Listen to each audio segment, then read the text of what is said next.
Chapter 9, Love's Salvation. There is something that is so very profound about this story. I honestly never knew anyone who was so interested in me, and no one had made me so happy. This is an observation I was making as the story moves into April of 1990. As I mentioned at the end of the last chapter, things got better after she settled into an apartment in Athens. Something amazing was happening, because she had been living a life previously that threatened her health and was characterized by excessive drinking. Her weight had been so low that it threatened her life. I can discern these facts. What was different now? Our connection had undeniably made a difference. I knew my parents were extremely judgmental of others, so I was keeping this relationship to myself. I had enough to deal with when it came to them without getting into a fight if they said anything derogatory. Still, their lack of curiosity was strange. I was calling Kelta every night. We talked for at least an hour. At some point in May, I started telling Kelta, "I love you," every time we spoke, just as I was saying goodbye with a promise to call the next day, and she would answer, "I love you too." I felt butterflies in my stomach. After I put the phone down, I would look up at the ceiling with a smile on my face. Most of the time I came on Sundays. She had suggested the botanical gardens in Athens. They had a flower bed in front of the main building. In April, the pansies were in bloom. I was looking at them holding Kelta's hand as we imagined what kind of expression they had on their yellow or violet faces. Inside the building they had exotic plants with different names. Some were trees with variously shaped green leaves, a wide range of flowers. Some of the trees sprouted flowers as well. There was a restaurant upstairs and another downstairs. It always seemed too quiet, and Kelta didn't even mention eating there. We would walk around the grounds most of the time. They had paths or trails with various plants labeled along the way. Along the parking lot, there was a place that was slightly woodsy. During this time, when we were apart, she continued to compose handwritten letters to me, and we found things to talk about on the phone every day. I would treasure those letters. Her letters made me feel like I was with her even when we were apart. I would read them again and again. There is something magical about a person sharing their most intimate thoughts and observations in real time, uncensored, a stream of consciousness observation. I think it is amazing, I said to Kelta.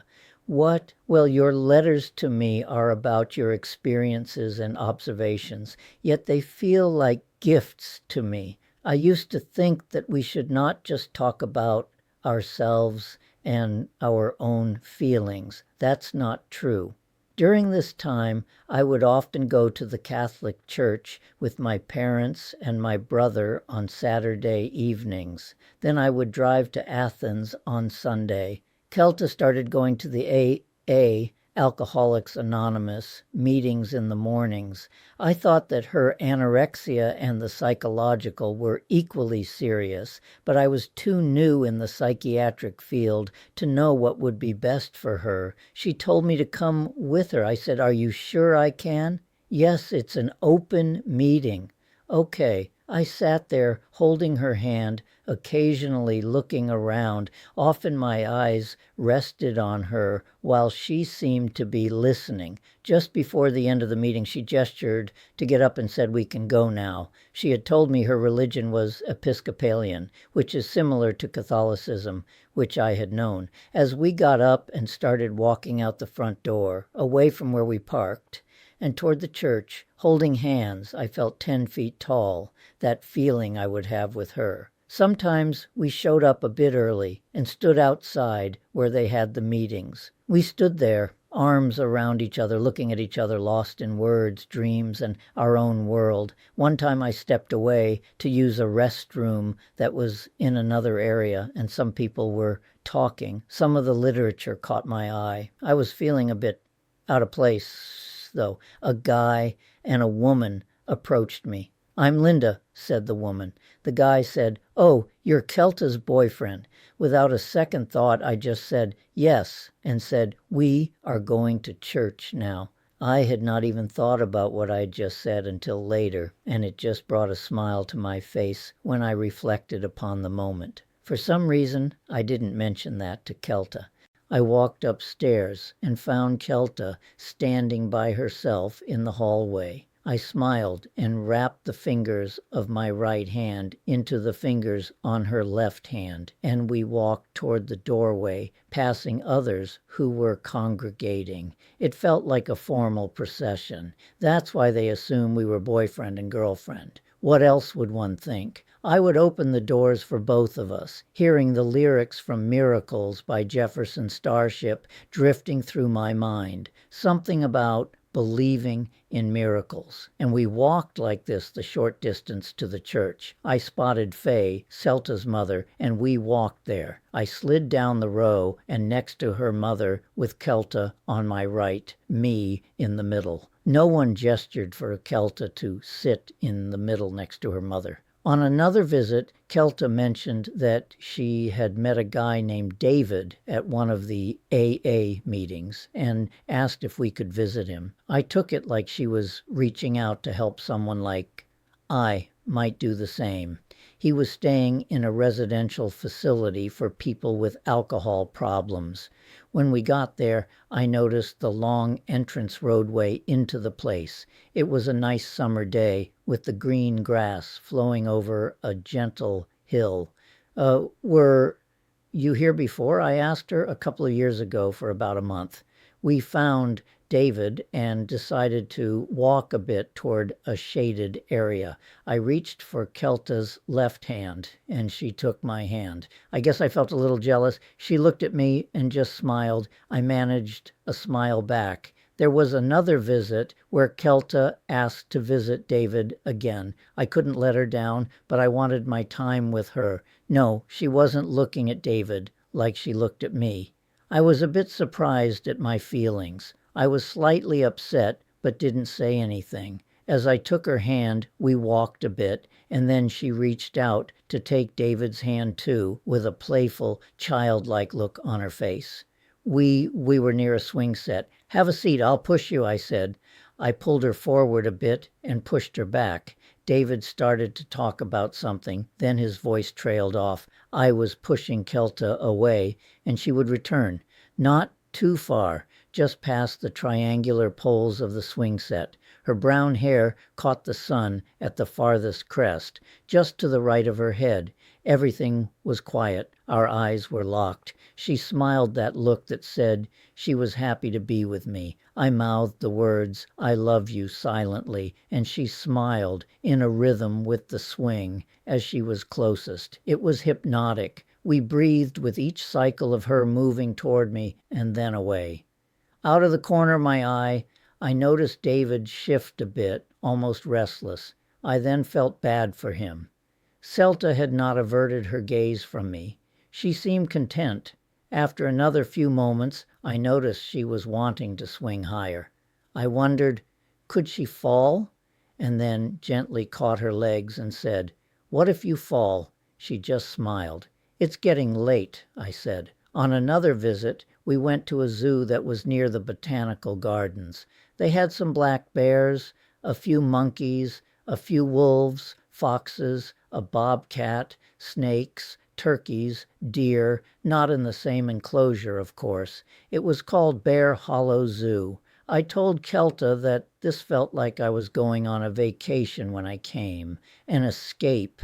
A getaway, that's a good word. I got to meet her father too. He was nice, and he took some photos of us. The time I spent with Kelta seemed to sustain me through the work week. I have no idea why, but there was a period of just over a week in early September where she had another drinking binge. I wasn't mad. I was mystified by what happened. Then things seemed normal again with our relationship. I felt comfortable with her. It seemed like she picked up on my feelings around this time and the sense that I was hurt and scared. It wasn't like she intended any harm to me.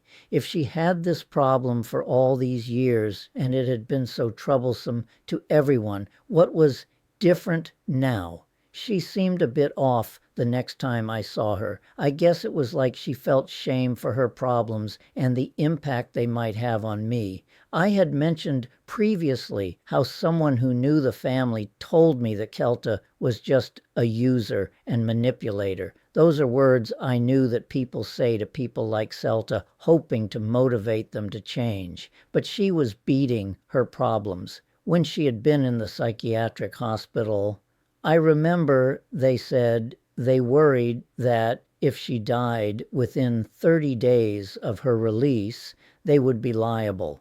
So it seemed like she had to gain a certain amount of weight.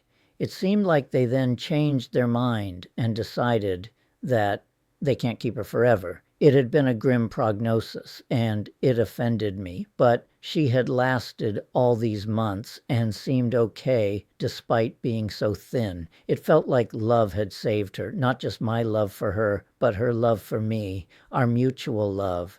We began talking about our relationship and the nature of the relationship. She had this pensive look on her face as if she was remembering something as she looked away out the window. Then she said, "I love you, but I am not in love." "Okay, because I don't know either what we have," I answered, and ...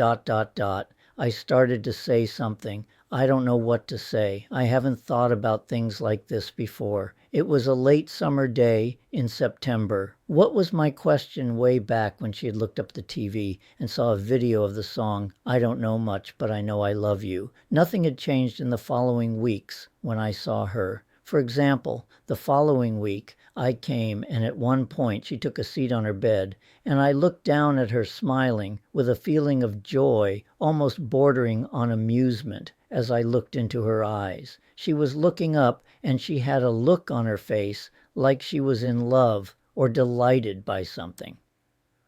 I want to say she had a look that conveyed a sense of some hunger, but she was just looking. When I sat down next to her on her bed, I was on her left, and I touched her right leg. I was thinking that I wanted to be closer, to feel her body next to mine. She moved her legs over mine. My hand rested against her lower back. Her arms went around me. I felt peaceful, serene. Nothing was said. We just smiled at one another. I could feel every place where our bodies touched.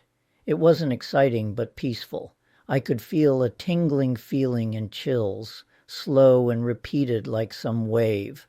The fall moved into the Georgia area and the air cooled. The leaves were falling off the trees. We came to the place where the pathway met the parking lot. I looked up to an area in the trees. I was thinking that it was cool enough that there wouldn't be any snakes. I gestured to the left. "Up there, it will be a little private for us," I said, adding, "I don't want to be disturbed by the others." I was telling her what to me didn't sound very exciting, just something about where I used to go hiking when I was growing up. This somewhat reminded me of that. We had woods behind our house where we lived when I was growing up. I was saying that just behind our house the woods didn't go very deep. We were unpacking the food we brought.